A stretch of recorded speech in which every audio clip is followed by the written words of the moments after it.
Israeli strikes Monday on Lebanon killed more than 490 people, including more than 90 women and children, Lebanese authorities said, in the deadliest barrage since the 2006 Israel-Hezbollah war. The Israeli military warned residents in southern and eastern Lebanon to evacuate ahead of its widening air campaign against Hezbollah. Thousands of Lebanese fled the south, and the main highway out of the southern port city of Sidon was jammed with cars heading toward Beirut in the biggest exodus since 2006. Lebanon's health ministry said the strikes killed 492 people, including 35 children and 58 women, and wounded 1,645 people, a staggering one-day toll for a country still reeling from a deadly attack on communication devices last week.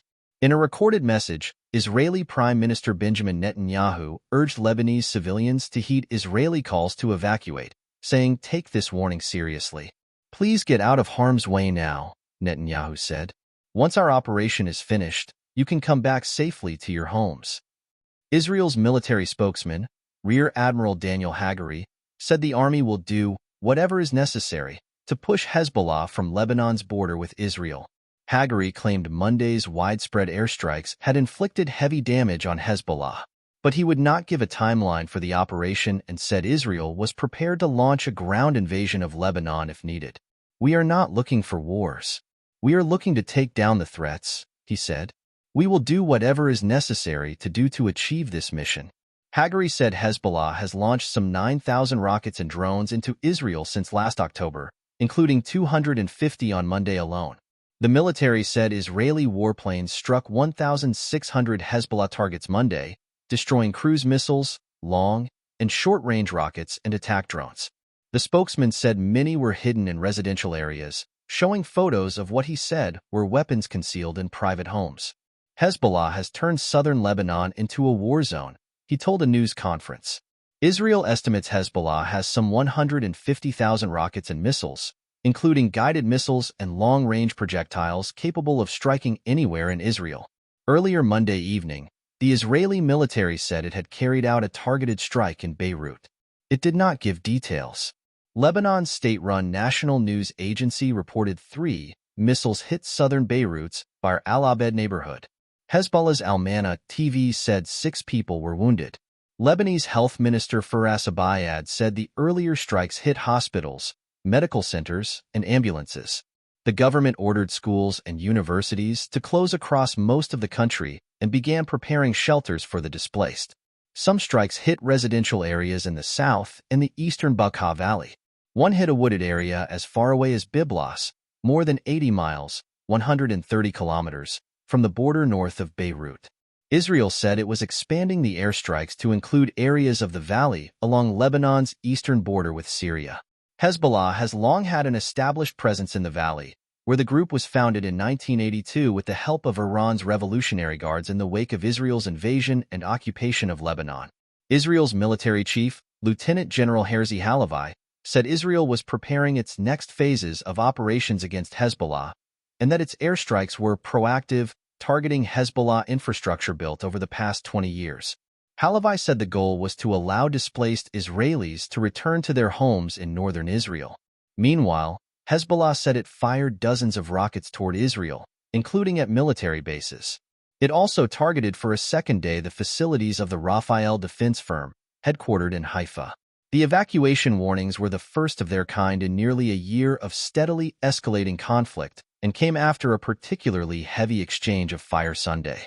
Hezbollah launched around 150 rockets, missiles, and drones into northern Israel in retaliation for strikes that killed a top commander and dozens of fighters. The increasing strikes and counterstrikes have raised fears of all-out war, even as Israel battles Hamas in Gaza and tries to negotiate the release of scores of hostages taken in Hamas' October 7th attack. Hezbollah has vowed to continue its strikes in solidarity with Hamas, a fellow Iran-backed militant group. A spokeswoman for President Joe Biden said the administration was concerned about what's happening between Israel and Hezbollah in Lebanon and insisted that getting a ceasefire deal between Israel and Gaza was key to easing tensions in the region. "It's in everyone's interest to resolve it quickly and diplomatically," White House Press Secretary Karine Jean-Pierre told reporters traveling with Biden to New York, where he is to deliver his final address to the UN General Assembly on Tuesday. A State Department official, who spoke to reporters on condition of anonymity to discuss the private diplomatic efforts, said the U.S. and numerous other countries were keen to present an off-ramp for both Israel and Hezbollah to reduce tensions and prevent an all-out war. The U.S. has concrete ideas for restoring calm that it will present to allies and partners at this week's UN General Assembly, the official said. He wouldn't detail what the concrete ideas were because he said they had yet to be presented to allies and partners for what he termed a stress test for their likelihood of success. UN peacekeepers in southern Lebanon near the Israeli border, meanwhile, have stopped their patrols and are staying in their bases given the volume of exchange of fire, a UN spokesman said. Stefan Dujarric told reporters that UN Secretary-General Antonio Guterres was alarmed at the escalating violence and large number of civilian casualties reported in Lebanon.